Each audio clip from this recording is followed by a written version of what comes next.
most listeners here are thinking whether it's a spring marathon, whether it's obviously triathlon, half Ironman, whatever it is, and it's swim, bike, run. I want to start with strength, Hmm. actually. This is the time-honored mistake that I think many athletes have committed to strength successfully in off season. But now the hours start to creep up, the days get longer, they start to ride, they run more, they think about the intensity, their legs get a bit tired because they're loading up on the focus on the swim bike run or the run if they're just a marathon runner, etc. And it goes by the wayside and people let strength dissolve or let it be very much a passenger. I think it's one of the biggest mistakes for a professional athlete and even more so a regular time star busy unbusy amateur athlete as well. I'd love your thoughts on it. Yeah, and I think because people make this mistake is why we have to convince people to make strength their bullseye in the off season. Because they neglect strength starting right about now for several months, then the fall comes around and we have to completely course correct. So if you're listening to this and you're thinking about turning your back on strength, don't. And then when the off season comes around, you'll actually have more time to work on new projects instead of needing to work on strength as your bullseye every off season. You can just continue strength training, maybe ramp it up a little bit. Um, Look, it is hard for people's defense. It is hard when you need to start to add in more rides, more runs, more swims. You're thinking about your Ironman, your half Ironman. You haven't been in the pool more than once, and something has to give. So I think people turn their back on strength, not necessarily because they're anti-strength, because they don't know how to manage their time and they don't know how to weave strength training into their training as they're ramping things up. So one thing I tell my athletes a lot is that we need to have a long-term perspective on strength. And so our goal with strength, depending on the athlete at this point in the season, doesn't need to be to make the biggest strength gains week to week.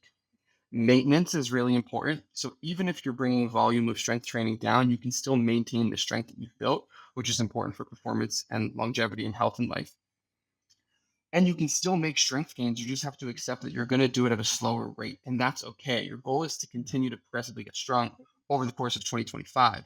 So if you reduce strength volume to make room for other stuff, but you still consistently strength training, you still consistently strength train, you will progress over the year, Yeah. just at a little slower rate. And then on a practical note, I would say one way to strength train at this time of year when you are time starved is to shorten your workouts. And if you can have some strength equipment at home, it's a huge time saver.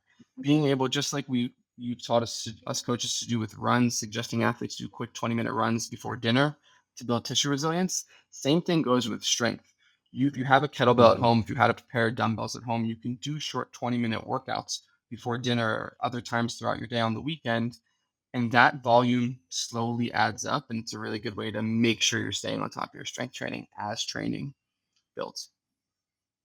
Yeah, I'll add two things to that I think that the other venue for particularly for folks that travel with Hmm. work is strength is a great thing. Like most hotels have pretty decent or even if they're grubby, some form of gym in there, and you obviously choose the hotel that has the gym if it's all possible, but it's really good for something to do on the road. Obviously, running is because you just need a pair of shoes, and in most climates and environments, you're okay to run.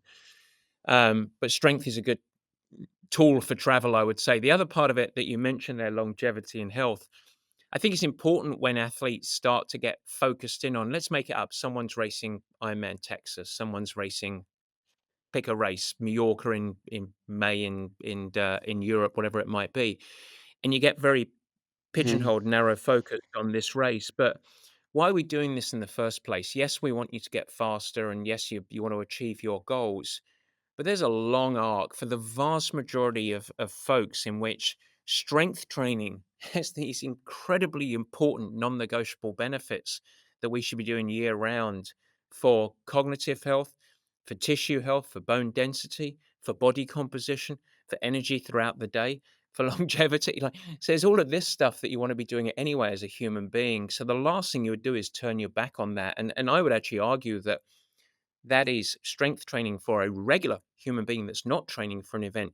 It's that and daily activity and exercise, Mhm. which is really the go back to the bullseye, is there. So on a broader perspective for our health and quality of life, we shouldn't be skipping it in the first place. Yeah. And, yeah, I think it's good. Okay, one Um, last thing before if someone's listening to this, okay, but how do I not turn my back on strength? Another tip is don't underestimate the power of body weight workouts. So if you don't have equipment at home and you're at home and you want to bang out a strength workout, if you do enough body weight strength work, it will help you achieve your goals and it will keep you moving forward and maintaining the strength you have. So just not having that all or nothing mindset around strength between an hour in the gym and nothing, there's a good 20-minute strength session in there.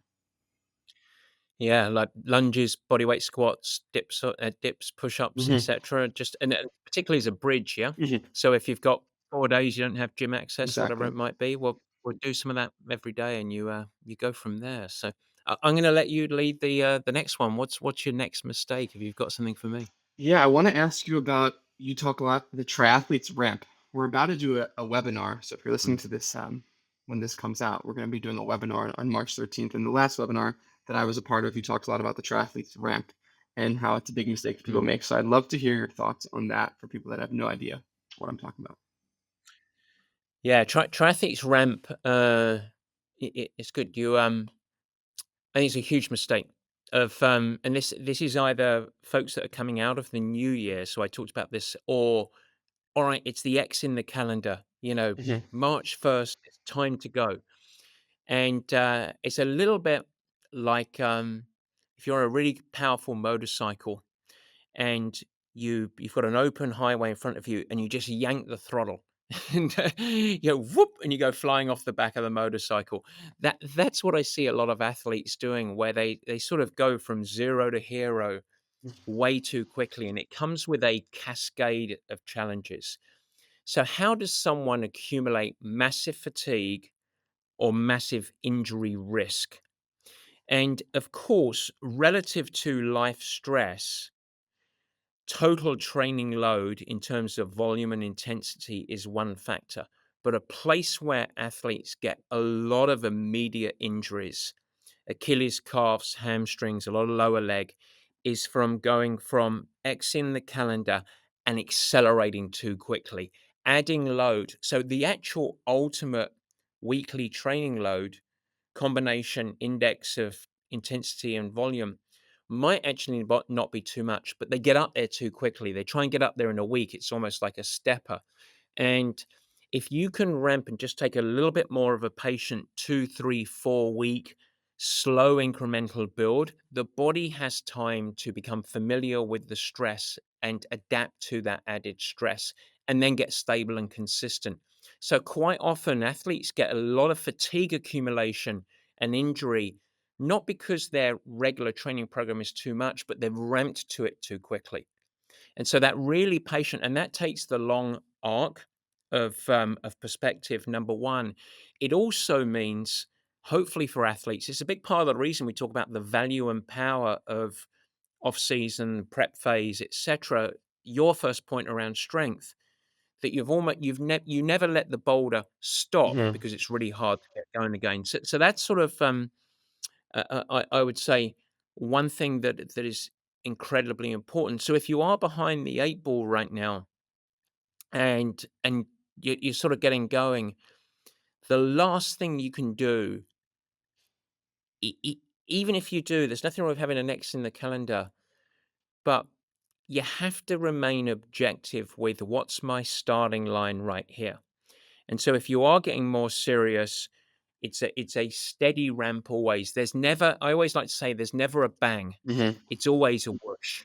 So if you're cresting a hill on the bike, you don't bam accelerate, you whoosh over the top. If you're It's all about momentum. So you're looking to build momentum.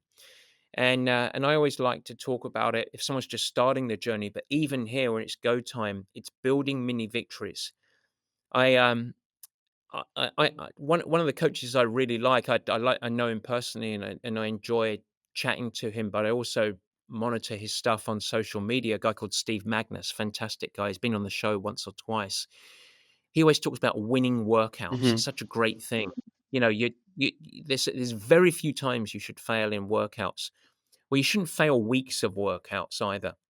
You should build it, and it comes to that, how do you actually get ready? And I think this really couples with, over the last few months, we've been encouraging athletes to have a little bit of capacity to grow. And so what we have in our life is, most of us have very busy lives. We've got family, friends, social life, work commitments. You're at Purple Patch, so you've got a lot of work commitments because I expect everything. And and then you've got leftover time for all of your good supporting habits and training. And so many people just run up to their capacity, or dump a training program on top of life. So I'd sort of say the triathlete's ramp is two things. Number one, accelerating up to load too quickly, or just thinking, all right, I've been really patient up till now, but now I need to go and do my 20 hours because I've only got 8 weeks until X. And that's where people just get absolutely destroyed. And it ruins seasons, it ruins enjoyment, it ruins performance Hmm. potential. So I would almost say that's our number one thing, is patience, patience, patience, long-term thinking. Yeah. You said what you said at the end. First of all, I love all that and completely agree. And what you said at the end got me thinking. You said they see the 8 weeks and then they ramp it up.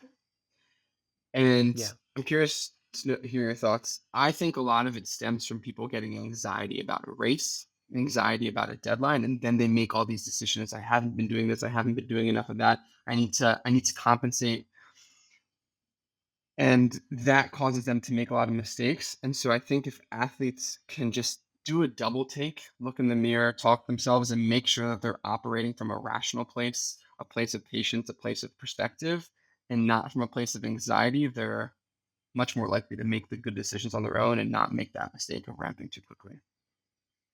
Yeah, I had a call with an athlete, conversation with an athlete yesterday, where I encouraged them not to start building cages around themselves. Mm. They were so worried about a summer Ironman and whether they were gonna be ready or not, and if they were gonna be able to finish it.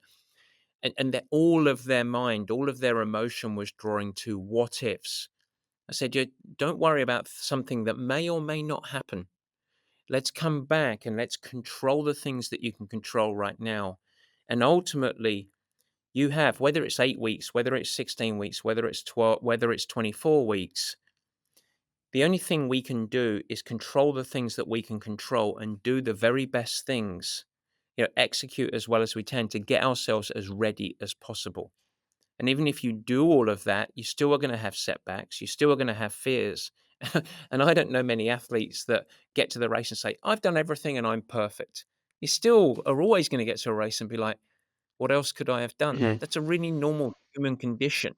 We don't be like, "I'm ready." And, so yeah, like, lean into the things that you can control, logic, not emotion, and double down and have a little bit of patience. And I will say it's remarkable. I had flu last week, Mhm. and start of the week, as you know, a couple of days that I was just really knocked out. And when I had flu, I couldn't even imagine lifting up a weight or going for a run. You just feel terrible. And yet now, a week later, I feel very strong, very healthy, got back to it, did a couple of strength sessions, did a run session, etc. I can't even remember what it was like, or how I felt so sick. The body is such an amazing adaptive mechanism that you just need to trust that if you string together 2, 3 weeks, the whole world can feel different, look different, be different physiologically. So you got to trust the process a little bit, I would say. Yeah. And before we dive into the next one, because I know we need to keep moving and we could talk forever. Something that came to mind is when I said anxiety, and we talked about this just now, is there is that person's they're nervous about their Ironman in the summer. They're also excited, and there's a lot of duality in life and sport. Nothing's things aren't a lot of things aren't black and white. And so, I think as a coach, something I was just having a conversation with an athlete who's training for Ironman Texas, and I was talking to her about. On one hand, we want to be very excited about the race, and we do want to think about it because it's your A race, and we're driving towards it, and it's really important for you. At the same time, we can't be overly excited and be consumed by it all the time. And so, yes, as you start your season, as you ramp things up, it's important to think about what you're training for and why, and have a fire under you to help you prioritize the things you need to prioritize, but be aware that it's not too much. Yeah, I think that's good. I mean, like a small tangential point in that when athletes are really getting ready for A Hmm. races, and I love them to carve out a little block of time to say, yeah, spend 30 minutes going through, you know, your plan, your visualization, whatever you like to do, but then try and compartmentalize that and say, I've thought about that for today. So now I'm not going to obsess about it, rather than it can become all consuming and exhausting, frankly. Yeah. If you spend 2 weeks obsessing around anything, it becomes exhausting and tiresome. You want to be excited on race day. You don't want to be fatigued. So anyway, it's a tangent. All right. I'm going to do I'm going to do another one here. Go for it. I'm going to banner it as food for fuel.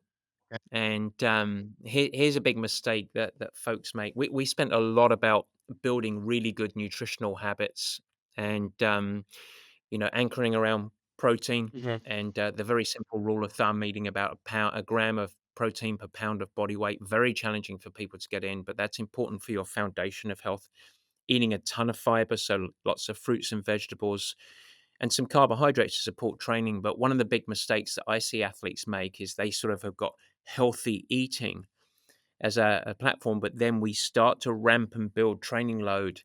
And for a whole host of reasons, athletes fail to then layer on the required additional calories, and most of those additional calories need to come in terms of fuel, a little bit more protein, but a lot more carbohydrate, starchy carbohydrate.